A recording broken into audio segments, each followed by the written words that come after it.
the fans put a lot into it, and when it's a loss, it doesn't feel good. And Patriots fans this morning not feeling very good after what happened last night at MetLife Stadium, 24-3. The first time the Jets beat the Patriots there since 2015 when Ryan Fitzpatrick was the quarterback. Aaron Rodgers, and we'll start positive. A lot of times I want to get pulled toward the negative and breaking down what went wrong, but what went right.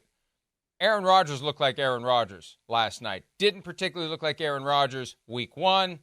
Not much more like Aaron Rodgers week 2. Last night, he looked like Aaron Rodgers. Mike, he looked absolutely fantastic. And, the thing that you look for is there any limping? Is there any glitches as he's running? And it wasn't. I mean, he was smart. He was accurate. He was quick. He was decisive.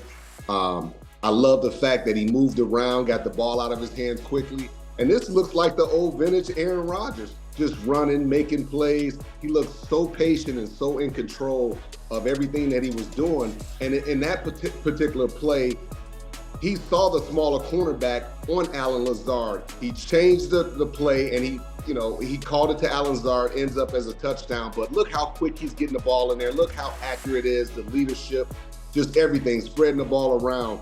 This is just fantastic. And if he continues to play like this, if they can protect him with that run game, they're going to have a chance in this division, Mike. The ball comes out like a missile. It makes that sound. I still haven't finished it yet, but I've been reading the Ian O'Connor biography of Aaron Rodgers, and that's been a characteristic of his entire career. The ball sounds different when it comes out. I mean, you've been out there on the field with it. I assume, even though you would have played him once every 4 years. Well, no, wait a minute. He didn't become a starter until your last year. Did you ever cross paths with him? Just as a broadcaster, I have. I've covered him a long time playing, but as far as playing, I don't think I've ever played against Aaron. No, because it was your last year, was his first year. And when have you been down there on the field before the game to hear that? Because I just hear from so many different people. The ball makes a sound that they've never heard before when it comes out of his hands. It's like a whistling sound. I know what you're talking about. And, a lot of times those receivers or those ball catchers have to say, hey, man, you don't have to throw it so hard. And he'll say, hey, I'm not even throwing it that hard. I mean, it is amazing, and it's something that's just you're born with. And, yeah, you work at it to get the most out of it, but you either have the ability to fire a rocket like that or you don't. And he's clearly gotten the most out of it over his years. Did you see anything from him that you want to see him improve on? I didn't, but you got the better eye than I do when it comes to that kind of stuff. I just say this, Mike. The thing that really impressed me was his leadership once again. It was genuine leadership. When he talked, when he was directing traffic, when he was trying to bring guys in, explain to them, they listened to him. And, a lot of times I look at the reaction of the teammates because I want to see how much respect you have in this guy. How much do you value this guy? Are you listening to what this guy is saying? And the guy has so much knowledge and information. You will be a damn fool not to listen to Aaron Rodgers. And I was just really proud of the way he was directing traffic, the way he was engaging with his teammates. That's big. And that just shows that level of closeness and that trust. And if you're Garrett Wilson, don't seem at times irritated because Aaron Rodgers is in your ear, okay? Because remember, he helped Devontae Adams reach the level that he's reached. Now he's going to be a first ballot Hall of Famer. So Garrett Wilson, if you're listening, just listen to Aaron Rodgers. Do all the little things that he's asking you to do, and he's trying to elevate your game not only for yourself but for the entire team. It's easier to run your offense and be loose and relaxed when your defense is stifling the opposition. The halftime numbers were jarring.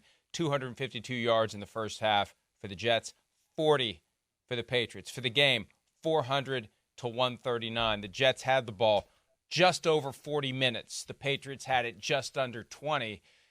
That defense of the Jets, and that was kind of the narrative coming out of last year.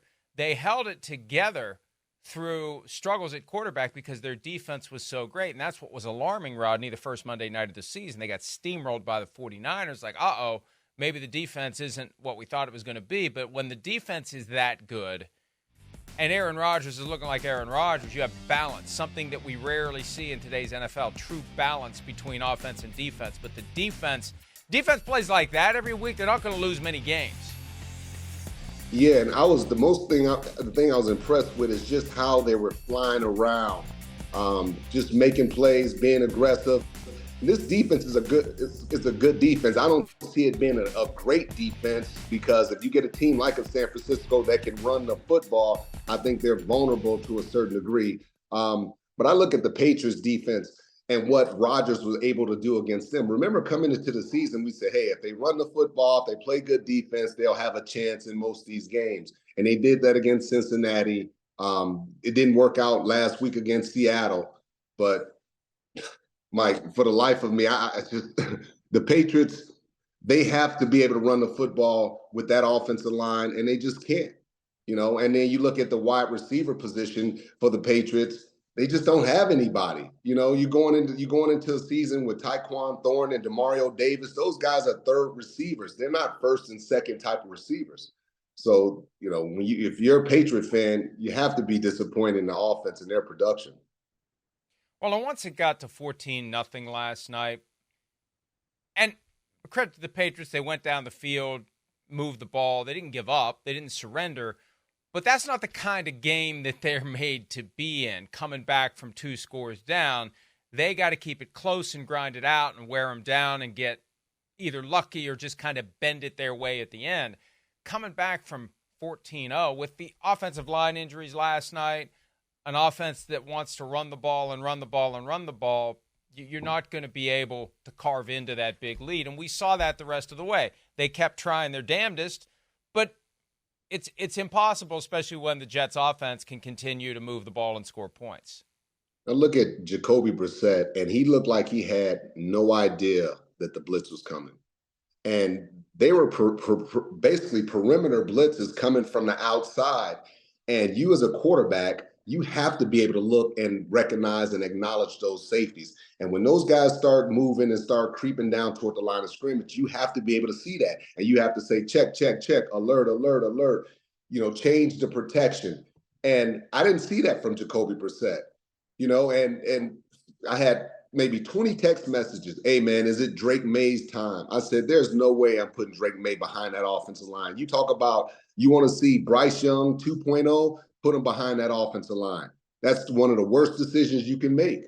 And, I thought that was the right decision, putting at least a veteran like Jacoby Brissett. But he, as the quarterback, he's got too much experience. He has to do a better job of picking up the blitzes.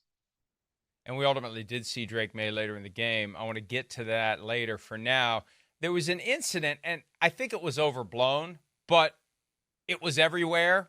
And Aaron Rodgers was asked about it after the game, so we need to check that box and at least delve into it. After the first touchdown of the night, Aaron Rodgers comes to the sideline, and it wasn't exactly Kirk Cousins and Mike Zimmer pushing and shoving each other. There was a little two-handed shove, and Saleh goes in for the hug, and Rodgers kind of gives him a little look, but Rodgers gives everybody that little look. I don't know that's just how Rodgers looks at everybody. Just a little bit half pissed off.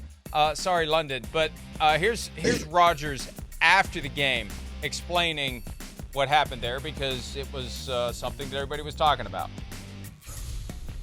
There was that awkward exchange with you and Robert. You appeared to push him away. No, it was not anything awkward at all. When he went to hug you, what happened? I didn't know. He's not a big hugger, usually, so I didn't know he was going for the hug. He likes to do the two-hand chest push as well. So, but he talks a lot about 2-score leads. So I just kind of gave him a push and said 2-score lead. That's what happened. So that was after the second touchdown, then not the first one. So regardless, that was something that became a thing. No big deal. Why is that a thing, Mike? Why is that a thing? Because there's cameras everywhere. There's cameras everywhere, and everybody's looking for something to stir it up, get some engagement on social media. And so you see something like that. I didn't think anything of it when I saw it, but that's how it becomes a thing because people want to read something into it. Yeah, I didn't think anything of it either. I just thought that it was kind of their competitiveness, their playfulness. A lot of things happen in the locker room, on the practice field that we don't know about, and it ends up being exposed on the game field. But I don't think this was anything serious. I'm just Aaron Rodgers having the time of his life. He's having the time of his life, Mike. He's healthy. He's playing on a team that he likes. I mean, he really likes the coach. He has the offensive coordinator. Like, what else could he possibly want? I mean, he's in a great situation now.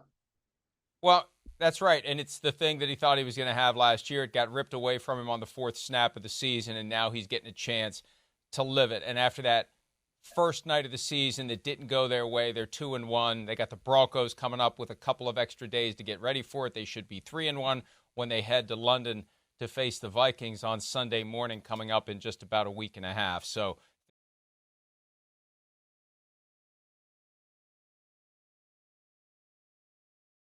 hi, it's Mike Florio. Thanks for watching PFT on YouTube. Hit subscribe for the latest news and analysis from Pro Football Talk.